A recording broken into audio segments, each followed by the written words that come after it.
soy María Eugenia Alonso Piñeiro y estamos por comenzar Punto de Impacto. Sí, ya, ahora, en un minuto, Punto de Impacto. No se olvide de 15 a 16 como todos los miércoles y la actualidad, la política, la economía. Ahora, Punto de Impacto. Ya empezamos.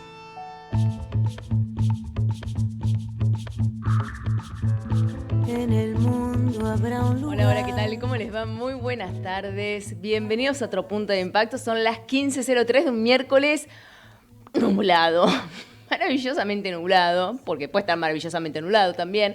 Tenemos calorcito, se viene la lluvia para mañana, según dice el servicio meteorológico. Veremos. Por ahora tengamos un momento de felicidad, uno en tanto tiempo. Tiene que ver con esta noticia económica, obviamente importantísima para nuestro país, pero también con repercusión a nivel internacional. Tiene que ver con el arreglo con los acreedores de nuestra famosa deuda, con los holdouts, que en la madrugada del martes el propio ministro de Economía, Guzmán, dio a conocer. Obviamente, con bombos y platillos, estamos todos muy contentos. Falta la letra chica, pero parece que esto al menos lo que hace es despejarnos un poco el camino. Esto lo vamos ahora a conversar con especialistas, pero nos abre el camino, nos da un poco de tranquilidad. Los mercados estuvieron muy bien en estos días. Las acciones de las empresas argentinas, el dólar estaba más o menos quieto. Es la primera reacción. Ustedes saben que los mercados son así, reaccionan. Después veremos cómo sigue todo esto. Pero en primera instancia no, digamos, lo bueno de esto es que no nos trae más problemas de lo que pensábamos si llegábamos a entrar en un default. Otro más para la Argentina. Así que es una muy buena noticia. Vamos a ver cómo sigue esto y vamos a analizarlo con alguien que sabe muchísimo, como el economista Miguel Kigel. Miguel, María Eugenia saluda. Muy buenas tardes y gracias por atendernos. ¿Qué tal, María Eugenia? ¿Cómo andas? ¿Todo bien? Muy bien, ¿y vos? Me alegro, muy bien, gracias. Miguel, bueno, en principio podemos festejar que pudimos arreglar finalmente. De hecho, hoy Santiago Cafiero pedía un aplauso no para el asador, el que cocinó la carne, que sería Guzmán. Pero contame cómo los ven ustedes. Es excelente esa noticia, pero ¿arregla todos los males nuestros? No. No, obviamente que no, y mismo el ministro dijo que este es un primer paso, digamos. Yo creo que es un paso importante, porque la verdad que no estuvo en vilo durante varios meses, sí. Y parecía como que era una negociación que se estiraba. Probablemente hubo oportunidades para cerrarlo antes, porque en la Argentina todas las decisiones parecían postergarse hasta que pase el default. Todavía no salimos del todo porque falta la parte formal, las asambleas, pero yo descarto que eso va a ir muy bien. Uh-huh. Así que a partir de ahora empieza un proceso nuevo, digamos, una discusión nueva, un foco nuevo que va a tener el ministro, porque hasta era el ministro de la deuda. Claro. Ahora va a tener que ser el ministro de Economía, digamos. Claro. Va a tener mucho más problemas y muchos más temas en los cuales enfocarse. Probablemente el más importante o el que va, digamos, a actuar de ancla a todos va a ser el programa con el FMI. Claro, que en realidad el lunes, cuando todavía no estaba cerrado esto de la deuda, decían, bueno, basta muchachos, no hablamos más con los acreedores, nos vamos a hablar con el FMI. Eso está allá en la puerta. Claro, no, yo creo que hubiera sido un problema si hubieran dicho, no negociamos más, seguimos en default, negociemos con el fondo, porque el problema con el fondo hubiera sido muy difícil de negociar si el país estaba en default, porque, digamos, el fondo le hubiera preguntado muchas veces cómo Argentina pensaba pagarle al fondo en el futuro, y obviamente una forma en que les paga es emitiendo deuda con bonistas privados para pagarle al Fondo Monetario Internacional, y si Argentina está en default no puede juntar los dólares para pagarle al fondo. Uh-huh. Y entonces el programa hubiera sido muy difícil de negociar, ¿no? Porque si Argentina está en default y no consigue plata, ¿quién le va a prestar un peso a la Argentina, no? Ahora tenemos chance. Correcto. Lo escuchaba en estos días al presidente Alberto Fernández decir que, entre otras cosas, la titular del FMI es una mujer, debido a que proviene de un país con muchísima pobreza, con muchísimos problemas sociales, económicos sociales, que entiende a los pobres de la Argentina, que entiende nuestra situación. Una opinión subjetiva mía, y te la quiero preguntar, ¿no es un poco naive eso? Digo, porque si tanto le interesan los pobres, ¿para qué se hubiera postulado para ser titular del FMI? Y lo digo sin doble sentido. Hubiera ido a una ONG o a UNICEF. Bueno, no, yo creo que, primero creo que lo que más importante es que entiende la situación de un país que pide plata, digamos. No se pone del lado de los países que prestan, como sería un francés, un estadounidense que nunca le pidió un mango al Fondo Monetario, se pone de los países que sí le piden, con lo cual puede ser un poquito más sensible y entender un poco más la situación. Ahora, el fondo es una institución que tiene sus propias reglas, tiene un staff que es muy profesional, que tiene que, para dar los préstamos, tiene pautas preestablecidas, y cuyo objetivo es prestar para aliviar la situación de un país, pero también va a esperar que el préstamo sirva para que el país recomponga la situación económica y le pague de vuelta, digamos. Entonces, unas cosas que vas terminando el fondo mucho es, voy a poder cobrar. Claro. Y para poder cobrar, Argentina tiene primero que recuperar las reservas, recomponer reservas que están por el piso y siguen cayendo, necesita reducir el déficit fiscal, necesita tener un mercado cambiario que funcione bien para que el Banco Central pueda comprar reservas sin cepo, en fin, necesita un montón de cosas que van a estar sobre la mesa en la discusión con el fondo. Muchas de ellas ya estuvieron en la discusión con el gobierno de Macri, digamos, o sea, correcto. Si uno recuerda lo de Macri, digamos, no fue o sea, con Macri había muy buena relación, especialmente a través por el Tesoro Americano, pero había muy buena relación con el fondo, muy buena onda. De hecho, tampoco le pidieron un ajuste fiscal tan fuerte, pero ¿te acordás lo que pasó con el tipo de cambio, con la inflación? O sea, no fue sencillo. Ahí empezó nuestra última gran debacle con Macri al final. Exactamente. Sí. Yo creo que el problema argentino empieza en abril del 2018, cuando tiene una primera corrida cambiaria y no la puede contener, y a partir de ahí, bueno, todo se fue complicando. Bueno, por eso en estos días muchos salieron a felicitar a través de las redes el acuerdo logrado por Guzmán, por Alberto Fernández. Uno de ellos fue Toto Caputo. Le dijeron de todo, yo entré a las respuestas, le dijeron de todo menos lindo lo que se te ocurra. Cara dura, hipócrita, cínico, tómatelas, de todo. Eso por decirte lo suave. Sí, no vi. No. Después todos los insultos que no te voy a decir hacia el aire, pero si entras, insultos directos para Caputo.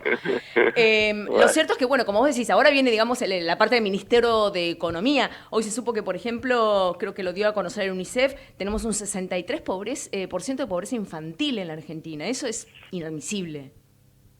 Claro, bueno, ese es el resultado de 10 años de estancamiento. O sea, sí.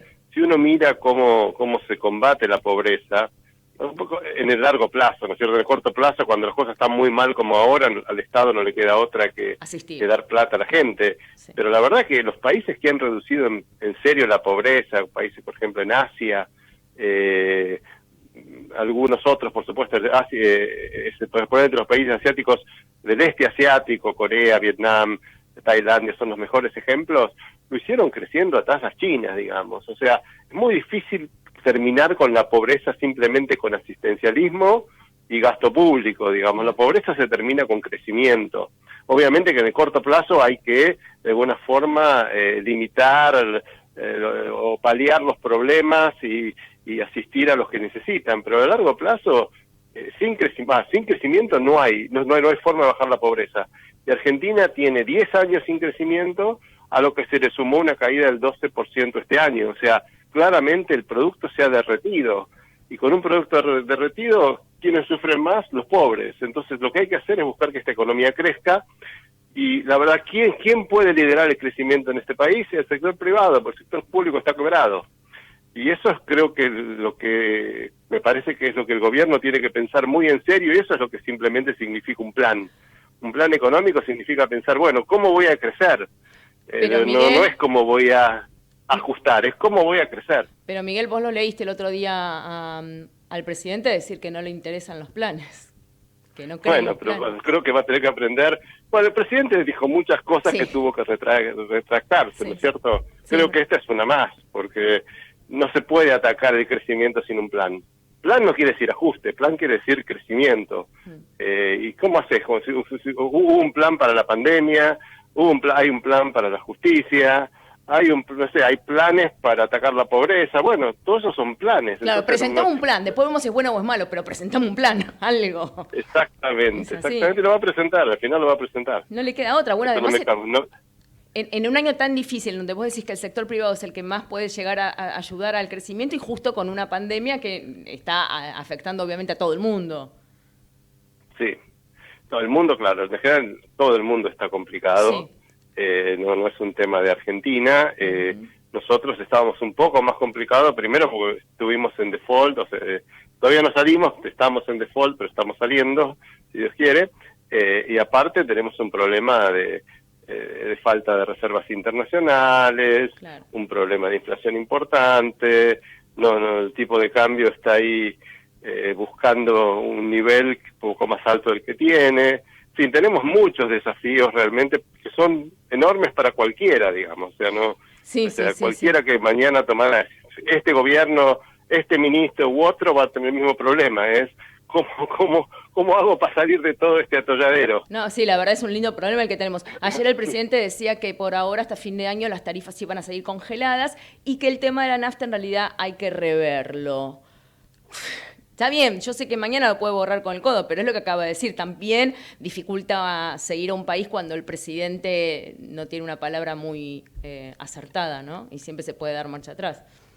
El tema es ese, yo creo que hasta ahora dijo, toman, por ejemplo, a los bonistas dijo, toman esto, vamos a negociar con el fondo, y al final tuvieron que dar un poquito más. Sí. Y está bien, a mí me parece que hizo lo correcto, o sea, no es que, para mí hizo lo correcto, porque la verdad la diferencia era tan chica, el costo adicional para Argentina era muy, muy pequeño, especialmente cuando uno lo comparaba con el beneficio de arreglar, Claro. y bueno, se tuvo que dar un poquito más, y está bien. El tema es que no pierda credibilidad en el camino, porque si cada cosa que dice después se puede cambiar, bueno, la gente empieza a dudar, ¿no? En este caso era una negociación muy complicada con los bonistas, uno puede entender que tenía que jugar un poco al póker, digamos, Claro. y decir algo, o cantar en vido, falta en vido con 21, pero bueno, había que hacerlo, y lo hizo, salió bien. Pero me parece que de acá en adelante creo que es importante que en ciertos temas se mantenga una línea y dé señales claras al sector privado. Hablando de señales claras al sector privado, hace 2 meses más o menos, sí, 2 meses, el presidente dictó un DNU para estatizar Vicentín. El viernes pasado anuló el DNU y en el medio hubo idas y vueltas. Hasta llegó a decir, bueno, yo pensé que a la gente le iba a gustar. A mí eso me dio un miedo, me dio pánico, porque no puede gobernar pensando en lo que le va o no gustar a la gente. Bueno, nosotros, ¿qué sabemos de los temas delicados? No sabemos nada. Así que si me gusta o no me gusta, no es un tema que le tengas que competir al presidente. Pero bueno, el tema es que ahora lo anuló este viernes, justo también arreglamos con los acreedores. ¿Esto puede llegar a tener algo que ver? ¿O que nos lo pidieron los acreedores? ¿O que esto...? No, los acreedores no se meten en estos temas, no, los acreedores están cuidando el valor de sus bonitos, que es lo único que le importa, cuánto van a cobrar. Obvio, sí. Y que al país, obviamente, también le interesa que el país le vaya bien, porque si el país le va bien, no solamente van a cobrar los bonos, sino que esos bonos van a valer mucho más. Claro. Así que claramente les interesa que al país le vaya bien, pero creo que el tema de Vicentín va por un canal totalmente separado. ¿Y qué opinión tenés acerca específicamente de Vicentín? Porque entonces yo no sé si creer que era lo mejor para nuestra soberanía alimentaria, como dijo Alberto al principio, o ahora en realidad ya no le interesa la soberanía alimentaria y más bien no estaticemos y que haga lo que Dios quiera. No me queda claro nada. A ver. No, yo creo que lo de Vicentín fue un error, claramente, porque primero no tiene nada que ver con soberanía alimentaria, es una compañía que compra y vende granos, no produce, o sea, ni siquiera produce, y aparte casi todo lo que compra y vende es soja, que en la Argentina prácticamente no se consume, ¿no es cierto? Si a mí me dicen carne, trigo, maíz, pollo, qué sé yo, harina, claro. Bueno, uno piensa que eso es alimentario, pero Argentina justamente tiene una producción de alimentos que puede abastecer a 300 millones de personas, así que ya tenemos la soberanía alimentaria en gran medida. Entonces, la verdad que creo que fue un error de interpretación y de cálculo, y bueno, por suerte dio marcha atrás. Bueno, está bien, todavía no llegamos al año. Espero que esto haya enseñado algunas cosas, ¿no? A propios extraños, digo yo. Hemos tenido bastante caminito en estos pocos meses de gestión. Miguel, bueno, por la tarde hoy yo te agradezco un montonazo que nos hayas atendido. Era un día importante con este tema de la deuda y vamos a ver cómo sigue este año, pues si bien faltan pocos meses, van a ser, creo yo, muy intensos. Van a ser intensos, sin duda, porque hay muchos temas por resolver y bueno, esperemos que la deuda termine bien, todo indica que sí, y bueno, pero enseguida se viene el fondo, así que terminamos uno y empieza la siguiente. Sí, no tenemos descanso. La última, ¿cómo llevas la cuarentena vos y tu familia? ¿Cómo la llevan? Bien, muy bien. Yo tengo mis hijos en el exterior. Ajá. También, por suerte, uno está estudiando en Chicago, la otra estuvo en Nueva York, tuvo sus problemas, tuvo sus justo. problemas por el corona, pero está muy bien todo. ¿Ella se contagió? Y acá yo en casa encerrado acá con mi esposa, así que... Y bueno, ustedes lo pueden hacer, están en Argentina. ¿Qué querés que te diga? Exactamente. ¿Pero tu hija se había contagiado en su momento? Sí, se contagiaron, pero por suerte están muy bien. Así Bueno, que no hubo problema. Genial. Bueno, mil gracias otra vez por la atención, ¿eh? Un beso enorme. Un placer hablar contigo. Chao. Un beso enorme. Cuídate. Era Miguel Kigel, economista, de verdad, un gran especialista explicándonos a veces lo inexplicable, pero igual puede. Ya venimos. El nuevo programa de asistencia tributaria de ARBA brinda beneficios a empresas, pymes y comercios bonaerenses afectados por la pandemia. Incluye bonificaciones de hasta 50% en ingresos brutos, reducción de alícuotas en regímenes de retención, devolución de saldos a favor y planes de pago con facilidades. Acompañamos el esfuerzo de las y los bonaerenses. ARBA, Agencia de Recaudación de la Provincia de Buenos Aires. En Laboratorios Bagó, la investigación y el desarrollo son pilares de nuestro trabajo cotidiano. Productos innovadores y de máxima calidad son logros del presente que guían nuestro futuro. Laboratorios Bagó, ética al servicio de la salud.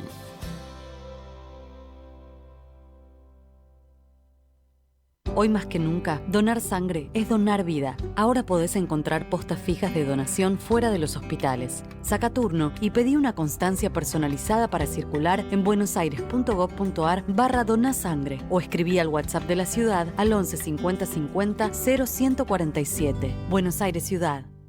Para promover una Argentina con más y mejor industria, el Grupo Techint creó ProPymes. Este programa acompaña la mejora en la competitividad de sus pymes y clientes y proveedoras. ProPymes, el compromiso de Techint con su cadena de valor.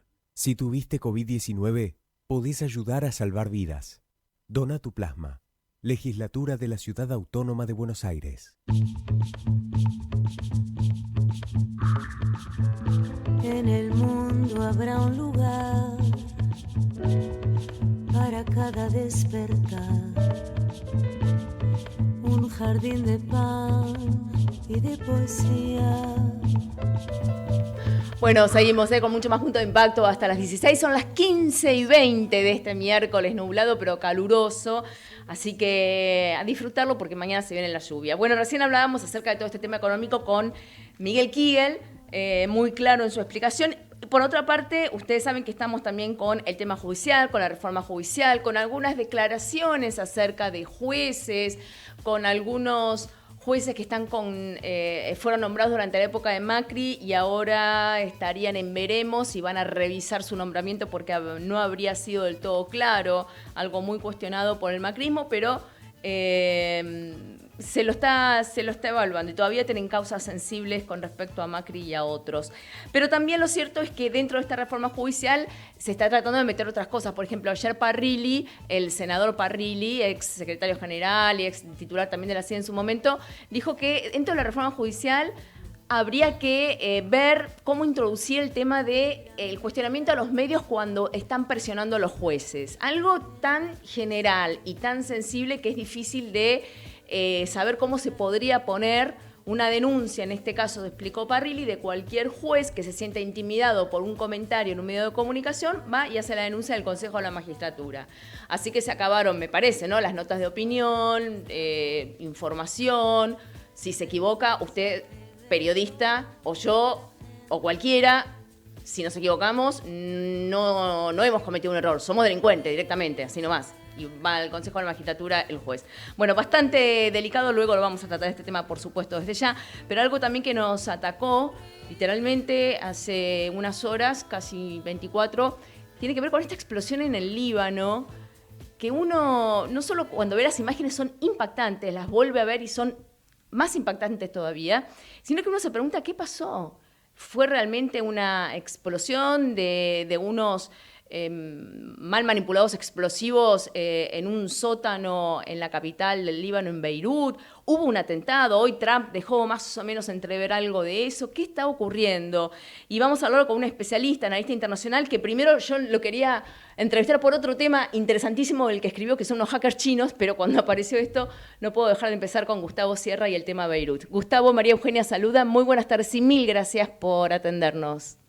Hola, ¿qué tal? ¿Cómo estás? Muy bien, por suerte, Gustavo.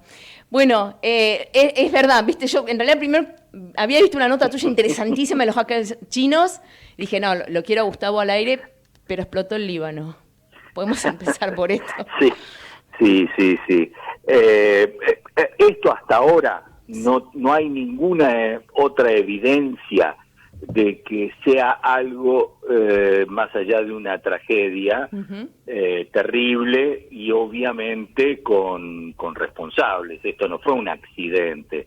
Obviamente ahí había una cantidad de explosivos extraordinaria, 2.700 toneladas de nitrato que se produce, o sea, tener todo eso es como tener un arsenal de un ejército. Claro, nitrato de amonio.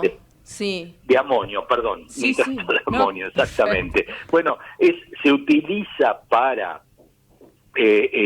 fertilizar la tierra para cultivos, pero lo empezaron a usar ya hace años, cuando descubrieron grupos terroristas que era un explosivo que se podía conseguir fácilmente y muy manejable para producir atentados. Sabemos que ese mismo elemento se utilizó aquí en la AMIA, en la Embajada de Israel, y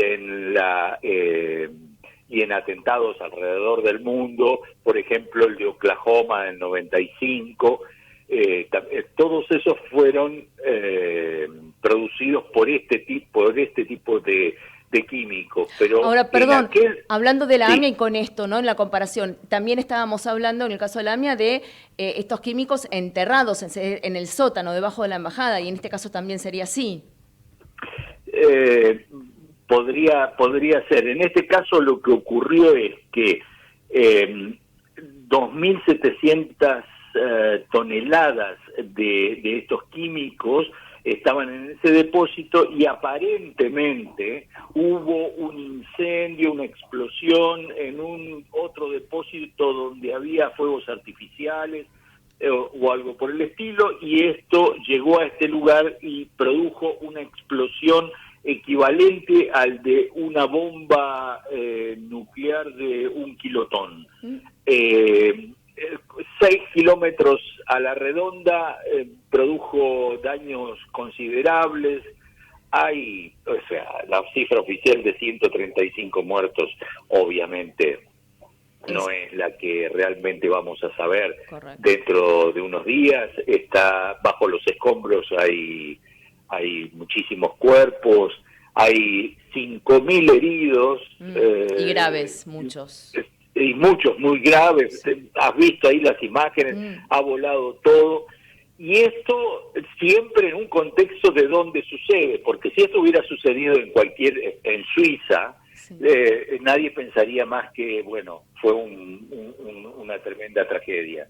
Lo que pasa es que en Medio Oriente siempre hay algo detrás, y me decía un colega, nada es inocente en el Líbano, y el Líbano ha sido el campo de batalla desde siempre entre la vieja disputa de los musulmanes entre chiitas y sunitas, los chiitas apoyados por Irán, los sunitas por Arabia Saudita, y eso que estuvo en la raíz de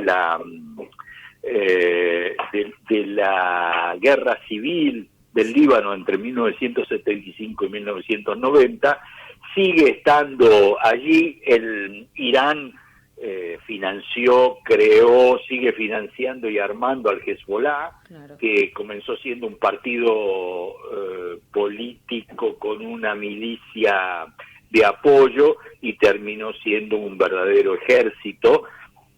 Estuvo ahora combatiendo una cantidad grande de unidades y de milicianos en la guerra civil siria. Sí. Entonces, nada se puede tomar como que allí no sucedió nada. Claro. Puede haber siempre alguna razón por detrás. Desde la corrupción, por ejemplo. Sí. ¿No? Que ha permitido esto que es tener un depósito con esa cantidad increíble de químicos que podrían explotar en cualquier momento. Y bueno, está al mismo tiempo la intervención israelí. Israel ha bombardeado una gran cantidad de veces allí en Beirut, y obviamente los recuerdos de la guerra civil y los atentados. Y hay un elemento que creo que es importante, que es que este viernes se va a conocer el fallo del Tribunal de Justicia de La Haya, donde están acusados 4 milicianos de Hezbollah, que son supuestamente los responsables del atentado de 2005 contra el entonces primer ministro Rafik Tariq.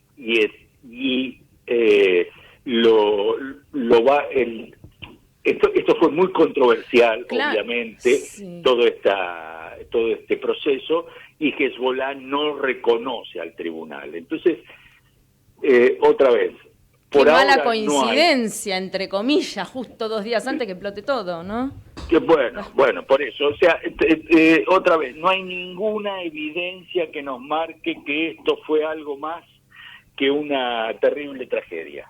Entiendo. Pero en el Líbano no se puede tomar las cosas solamente de esta manera, y siempre hay que estar intentando ver qué elementos podría haber en la geopolítica de Medio Oriente detrás de una situación como esta, más allá de que además el Líbano venía de estar en una pobreza, crisis, claro.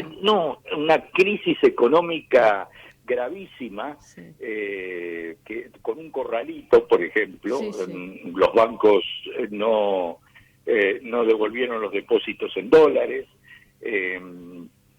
una devaluación de la libra libanesa, de la moneda, de un 80%,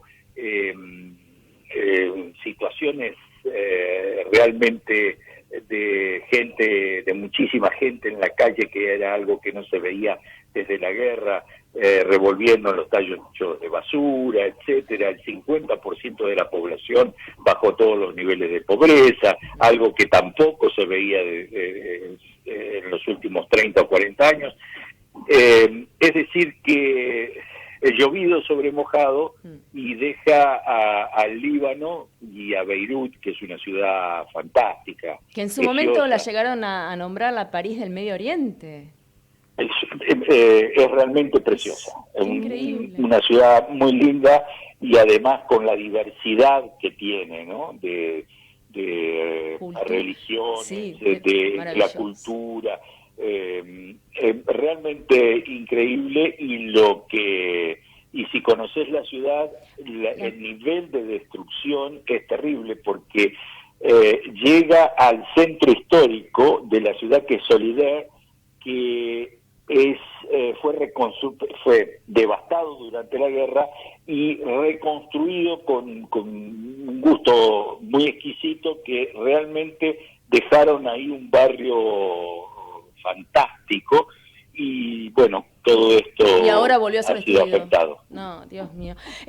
Gustavo, siguiendo muy, muy atentamente todo tu relato, me quedé en un tema cuando vos habías hablado de este acuerdo, ¿no? Chiitas, sunitas, que al terminar la guerra civil, ahí en el 88, ahí terminando, se cerró este acuerdo de Taif, que sería este acuerdo entre chiitas. Y decían, escuché, leí en estos días, que se había caído bastante este acuerdo en estos últimos años y que precisamente Hezbollah había logrado obtener cada vez más posiciones de poder, tanto en el gobierno como en todos los estratos. Y por eso también, de hecho, es como que habría dejado sin efecto este acuerdo. Por eso también se vuelve a sospechar de Hezbollah. Bueno, sí. El acuerdo indica que cada una de las concepciones religiosas, tanto dentro del islamismo como en el cristianismo, tienen una cuota de poder. Ese fue el acuerdo posterior a la guerra. Bien. Esa cuota de poder es que uno de los sectores tiene la presidencia del país, el otro elige al primer ministro, el otro elige al presidente del parlamento. Y hay otros sectores que se dividen de esta manera. Uh-huh. Esto durante algunos años funcionó hasta que en los últimos años, no solo por el accionar del Hezbollah y de Irán detrás, que quiere siempre poner la cuña ahí y mantener desestabilizada la región, lo que ocurrió es que cada una de estas facciones terminó tomando una parte del Estado, y entonces lo único que hicieron fue sacar dinero de ahí del Estado para beneficiar a la gente de su sector. Esto ha provocado obviamente muchos problemas económicos, una deuda externa del 170% del PBI. O sea, es realmente la situación económica terrible, con una corrupción enorme, y el Hezbollah entró en este último gobierno, un gobierno de coalición, en una coalición muy extraña, con cristianos, ortodoxos, etcétera, que gobierna en este momento en el Líbano, y yo creo que es inaceptable para varios otros sectores, y realmente está llevando al país a una situación muy grave. Hubo manifestaciones desde octubre del año pasado muy fuertes, que el coronavirus luego tapó, puso en cuarentena, claro, en cuarentena, como que seguramente van a volver a estallar una vez que pase el sopor de lo que ocurrió ayer allí en Beirut. Increíble. Hago un paréntesis con este tema y quisiera ir un poco a la nota que escribiste hace unos días, que me pareció interesantísima, con respecto a cómo los chinos hackearon para robar la fórmula de la vacuna contra el coronavirus. Están en todos los chinos, una cosa impresionante. No se les escapa una, para un poco. A ver, contame cómo es esto. No, primero estamos dentro de una revolución científico-tecnológica muy fuerte, que esta pandemia aceleró.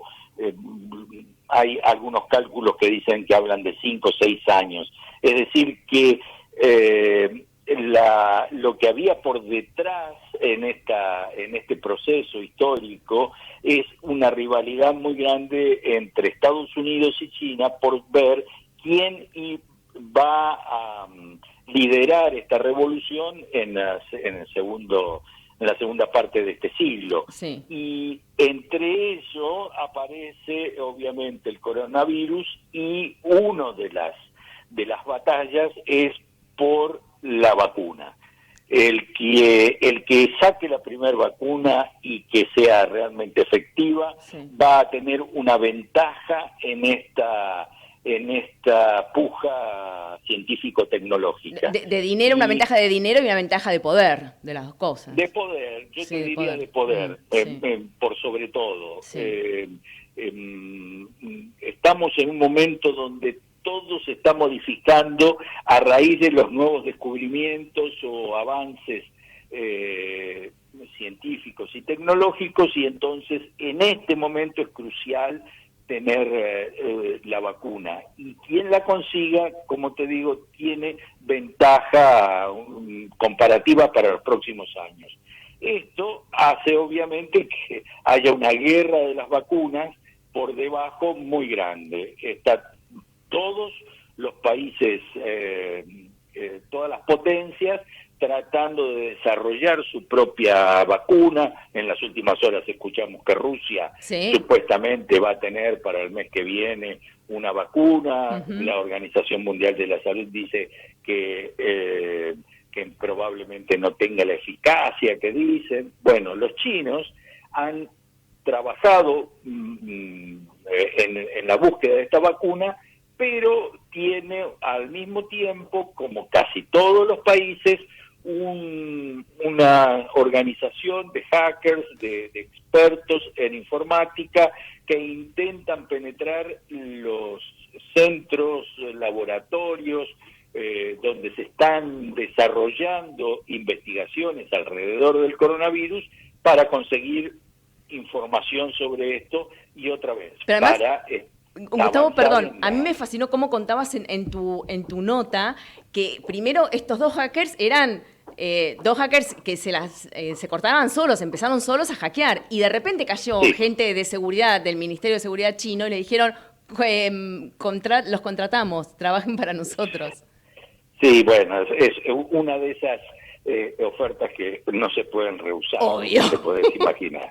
Pero literalmente no podés rehusar, literalmente. No podés. Entonces, sí, estos dos son ahora conocidos y tiene el FBI los puso en las listas de los más buscados, por este y otros crímenes, cibercrímenes, pero lo que hicieron fue intentar entrar en varios laboratorios en California, en Maryland, en Washington, donde había algún tipo de desarrollo o de tratamiento o de vacuna con respecto al coronavirus. Y obviamente que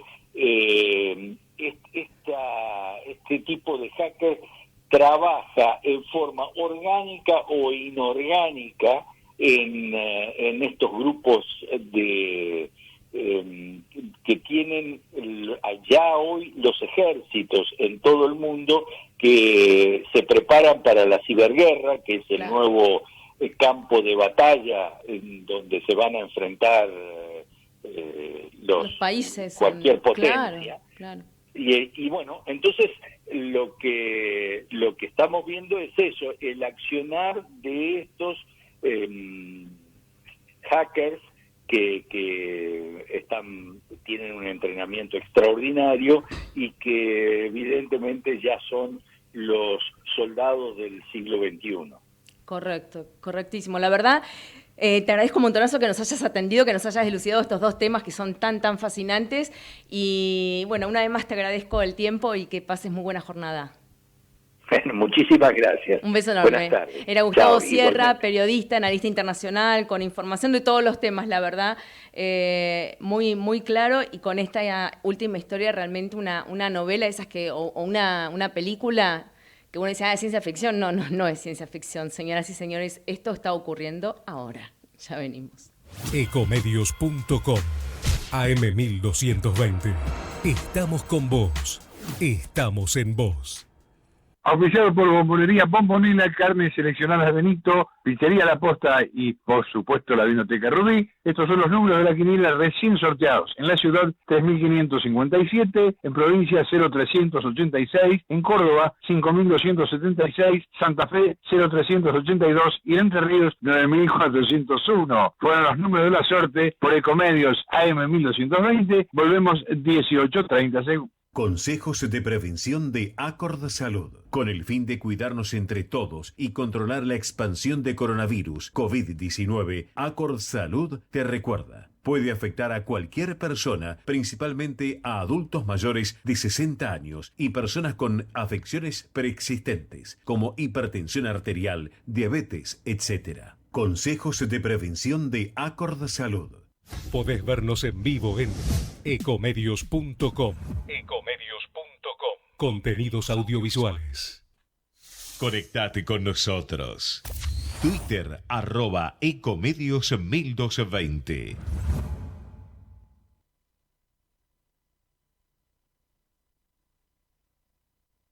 El nuevo programa de asistencia tributaria de ARBA brinda beneficios a empresas, pymes y comercios bonaerenses afectados por la pandemia. Incluye bonificaciones de hasta 50% en ingresos brutos, reducción de alícuotas en regímenes de retención, devolución de saldos a favor y planes de pago con facilidades. Acompañamos el esfuerzo de las y los bonaerenses. ARBA, Agencia de Recaudación de la Provincia de Buenos Aires.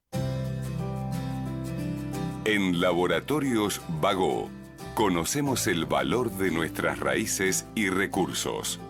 Somos una empresa argentina y llevamos la innovación y la calidad de nuestros productos a más de 50 países de todo el mundo. Laboratorios Bagó. Ética al servicio de la salud. Si tuviste COVID-19, podés ayudar a salvar vidas. Dona tu plasma. Legislatura de la Ciudad Autónoma de Buenos Aires. En el mundo habrá un lugar para cada despertar. Bueno, seguimos con mucho más punto de impacto hasta las 16 y seguimos con este miércoles nublado. Lindo porque no hace frío, así que está bueno, no nos quejamos más de nada. Bueno, de algo sí. La justicia no estaría andando muy bien, la verdad, no estaría de lo mejor.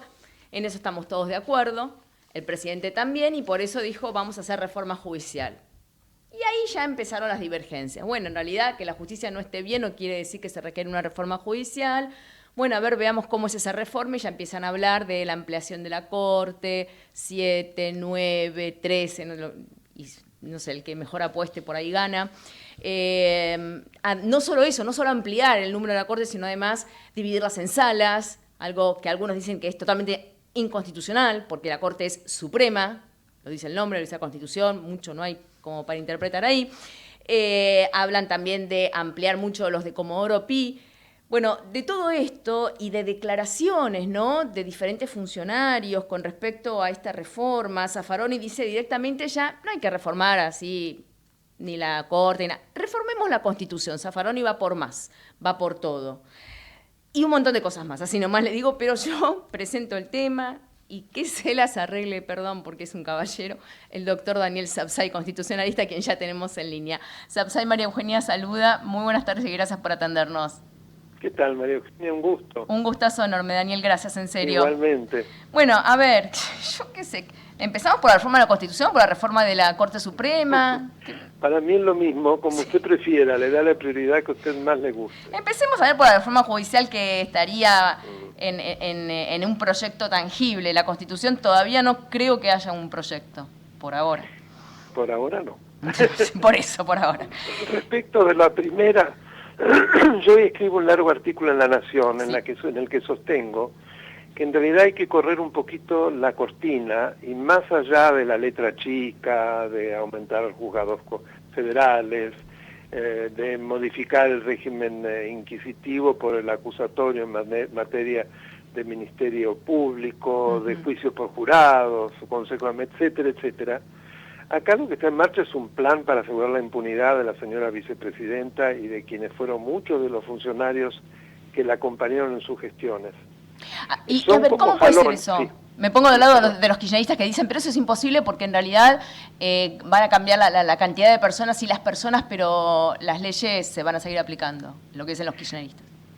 Lo fundamental es quién aplica la ley para responder a esa primera exclamación. Segundo, si uno retroactivamente modifica la composición de tribunales, si uno arma un consejo entre cuyos miembros hay dos de los abogados que están llevando los casos más importantes de esos funcionarios empezando por el doctor Beraldi, que es el súper abogado de la señora de Kirchner, y que ya han introducido en la Corte Suprema 10 recursos para ver de detener los juicios. Sí. La presión es inmensa, es decir, son todos aguijones para tratar de detener. Y el otro sería Aslanian, que es de algunos funcionarios. Aslanian es el abogado de Cristóbal López y sobre todo de Echegaray. Claro. Si uno pone los organismos de control que van a detener procesos a conspicuos miembros de Carta Abierta, perdón, sí, no de Carta Abierta, no, ya está un poco fuera de moda. De justicia legítima, de la Cámpora, del Instituto Patria, podemos dar los nombres, un poco aburrido, pero uno identifica a cada uno.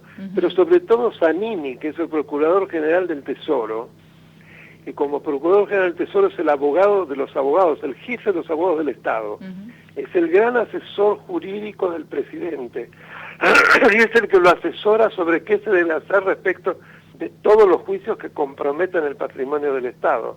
Ahora resulta que están incurso en varios y procesados por juicios por haber defraudado al Estado. No hace falta decir mucho qué es lo que él va a aconsejar. Ahora, recordemos que en estos últimos, pongamos mes y medio, tanto Echegaray como, recién nombramos a otro, bueno, fueron sobreseídos en alguna de las causas, con esta misma justicia, con estos mismos jueces. Claro, o sea que ya de todos modos hay una justicia que está muy influenciada, entre comillas. Por eso a mí me parece, yo le pregunto, doctor, más allá de si hacemos una reforma de la Constitución, de la Corte Suprema, más allá de todo eso que se quiere hacer, del Consejo de la Magistratura, ¿el tema no pasa por el sistema en sí? Que sea Pablo o Pedro, ¿la Argentina está imbuida de una cuestión de presiones de poder o presiones directas o autopresiones? Porque como es el poder de turno, yo me atengo a eso como juez. Sin lugar a dudas hay una cultura que lamentablemente tiene esas características. Pero uno puede ayudar a que eso se precipite mucho más rápido y de manera más brutal. No olvidemos que cuando se inicia el primer juicio oral que la compromete a la vicepresidenta, la Corte pidió, para evitar nulidades futuras, las actuaciones en uno de los juicios, vialidad nada menos. Claro. Te recordarás lo que ocurrió, fue una carretilla que llegó a la Corte Suprema y volvió al juzgado. ¿Por qué? Porque el Tribunal Federal dijo, bueno, si la Corte quiere detener la próxima audiencia, que lo haga ella. Y además la presión social fue inmensa, con lo cual volvió la carretilla. Es decir, esta Corte Suprema, a pesar de lo que usted dijo, y que estoy de acuerdo, sin embargo, no pudo detenerle ese juicio, que hubiera sido fundamental para ella. Ahora, perdón, entre paréntesis, este es el juicio que se reanudó este lunes, al que Cristina no se sumó. Y que ella no asistió. ¿Le llamaron la atención a Cristina por esta ausencia? Pues directamente no se conectó, o sea... digamos que tampoco ella está obligada, lo que pasa es que creo que todo eso va a obrar en su contra, no a favor de ella. Se supone. Uno rehuye. Claro, porque son todas oportunidades para defenderse las que se dan en estas oportunidades, las indagatorias y demás posibilidades de aclarar.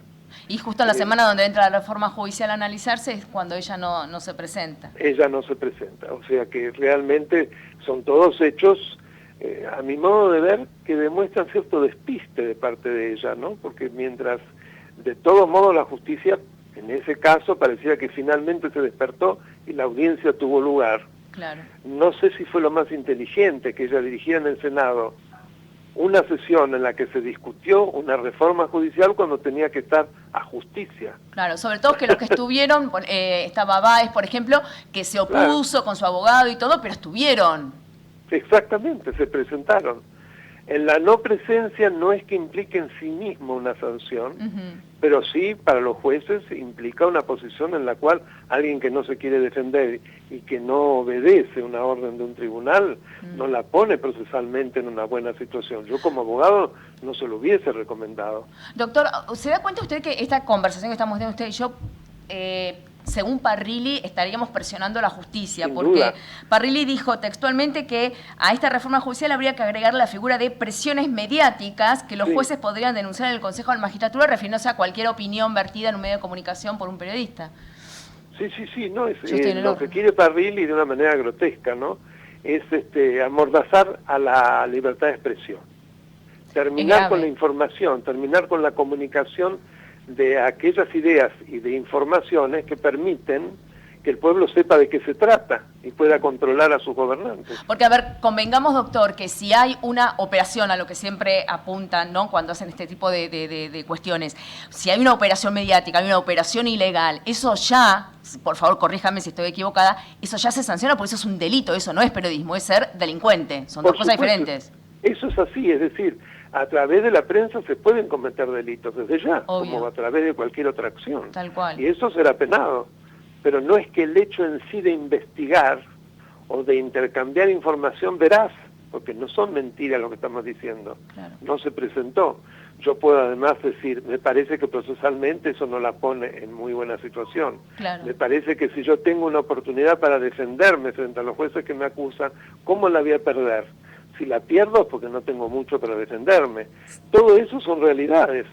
Sinceramente, entonces, la columna de opinión como tal debería ser anulada según Parrilli. Claro, debería ser anulada porque son los medios concentrados que van en contra de la democracia porque desvirtúan el rol de los gobernantes electos.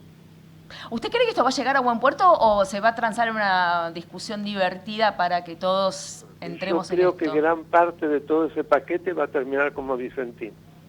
Ah, en la nada. Esa con es las pedidas de disculpas tengo del presidente que lo hacen quedar mal. Creyó que lo iban a aplaudir y no lo aplaudieron. Entonces, bueno, igual cuando dicta el segundo decreto, el que deja sin efecto el primero de intervención de Vicentín, si bien lo deja sin efecto, vale la pena leer los fundamentos porque el resentimiento y la manera como maltrata a los jueces y a todos es impresionante.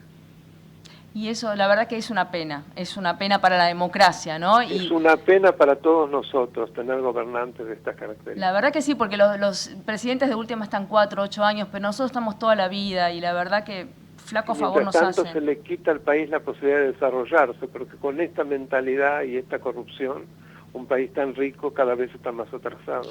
Estamos muy acostumbrados en la Argentina que tenemos leyes y no se cumplen.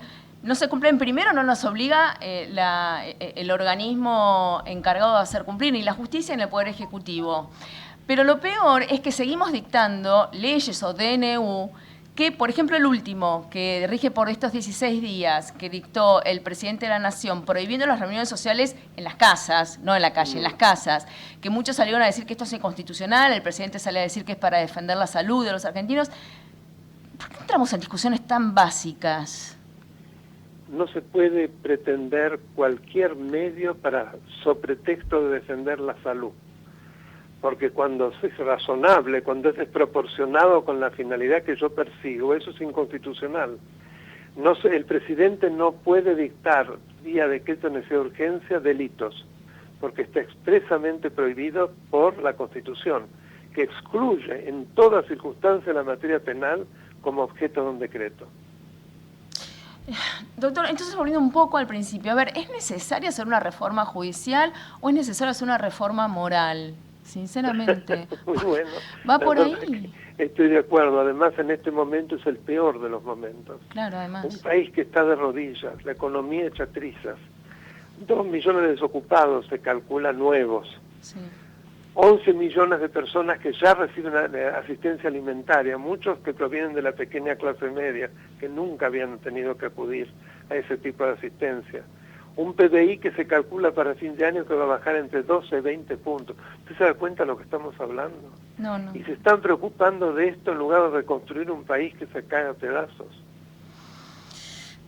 Vamos a ver cómo sigue esto. Lamentablemente siempre es como que de temas nuevos digo lo mismo. Bueno, vamos a ver cómo sigue, porque además son temas que nos tiran y después no se arreglan. Pero en el medio nos hacen lío. En el medio nos hacen lío, ojo.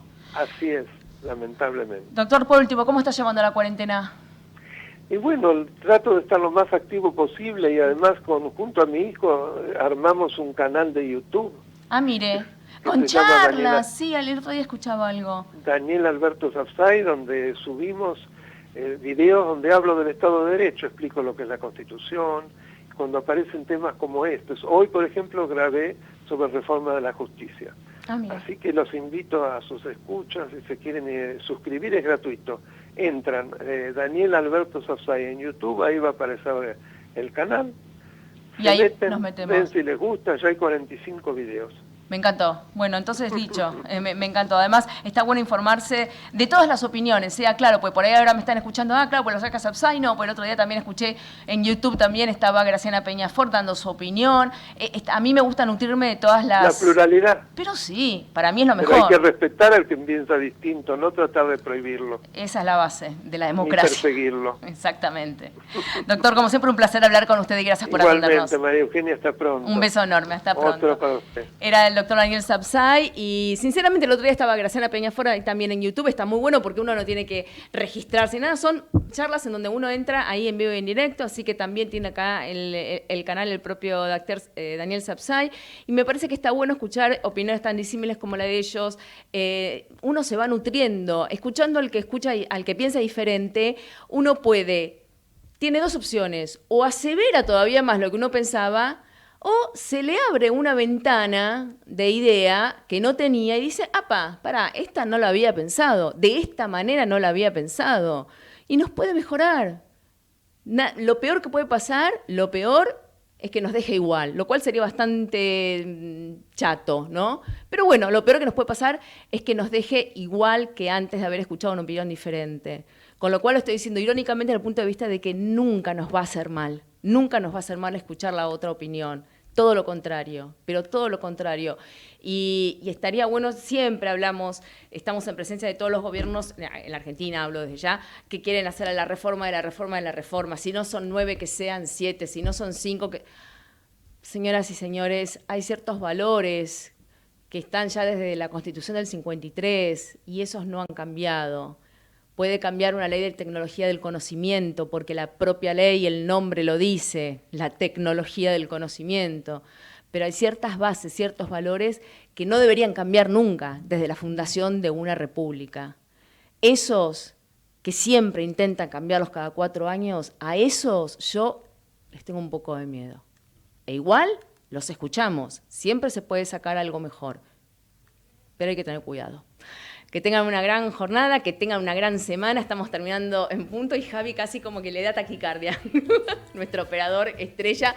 Y gracias a Pau en la producción, como siempre, nos reencontramos. Y no se olviden, porque el próximo miércoles a las 15 va a haber mucho más Punto de Impacto. Chao. Hoy más que nunca, donar sangre es donar vida. Ahora podés encontrar postas fijas de donación fuera de los hospitales. Saca turno y pedí una constancia personalizada para circular en buenosaires.gov.ar/donasangre o escribí al WhatsApp de la ciudad al 11 50 50 0147. Buenos Aires Ciudad. Para promover una Argentina con más y mejor industria, el Grupo Techint creó ProPymes. Este programa acompaña la mejora en la competitividad de sus pymes, clientes y proveedoras. ProPymes, el compromiso de Techint con su cadena de valor. Desde Buenos Aires, transmite LRI 224, AM 1220, Ecomedios.